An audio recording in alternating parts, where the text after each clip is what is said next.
నమస్కారం. నువ్వు అసలైన హిందువువా? రియల్‌గా నువ్వు అసలైన హిందువు అయితే గనక గణేష్ పండగ ఎట్లా చేసుకోవాలి? ఒకవేళ గణేష్ పందిరి పెడితే గనక అక్కడ మనం ఎలా బిహేవ్ చేయాలని చూడాలి. ఓ హిందువా!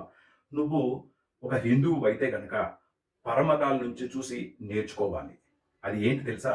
ఒక మసీద్ దగ్గర, ఏదైనా ఒక దర్గా దగ్గర, ఏదైనా వాళ్ళ పండగొస్తే వాళ్ళ బిహేవియర్ ఎట్లా ఉంటుంది?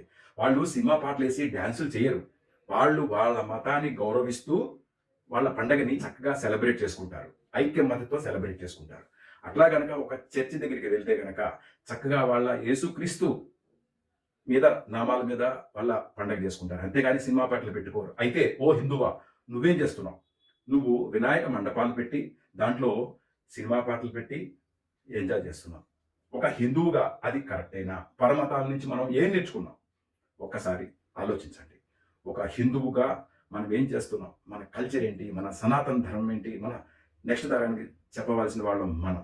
ఒక మండపం పెడితే ఆ మండపంలో ఏముండాలి? చక్కగా మన కూచిపూడి, భరతనాట్యం, బుర్రకథ, హరికథ, భగవద్గీత, గీతా కాలక్షేపం ఇలాంటివి మనం పిల్లలకు చెప్తే ఆ పిల్లలు నెక్స్ట్ తరానికి అందజేస్తారు. అంతేగాని ఈ బ్యాడ్ కల్చర్ తీసుకొచ్చి ఈ గణేష్ మండపాలు పెట్టడం ఒక హిందువుగా సనాతన ధర్మాన్ని నువ్వు చంపుతున్నట్లు.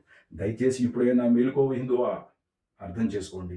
మనం మన హిందుత్వాన్ని కాపాడుకోవాలి. మన సనాతన ధర్మాన్ని మనం గౌరవించాలి. ఈ మండపాలు పెట్టేది ప్రెస్టేజ్ కోసం కాదు. ఒక గల్లీకి ఒక్కొక్క మండపం, ఒక్కొక్క గల్లీకి ఒక్కొక్క మండపం, పెద్ద పెద్ద మండపాలు అందరూ కలిసి పెడితే చక్కగా ఒకే మండపం పెట్టొచ్చు. 10 మందిని పిలిచి చక్కగా భోజనాలు పెట్టొచ్చు. ఇప్పుడు మన కల్చర్ చూస్తే కనుక 10 మంది పోగు చేస్తారు. 10 మంది పోగవుతారు అపార్ట్మెంట్స్‌లో కూడా.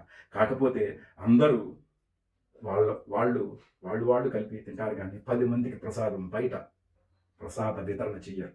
అలాంటి ప్రసాద వితరణ చెయ్యనప్పుడు ఎందుకు ఈ అన్నదానం, అన్న సంతర్పణ?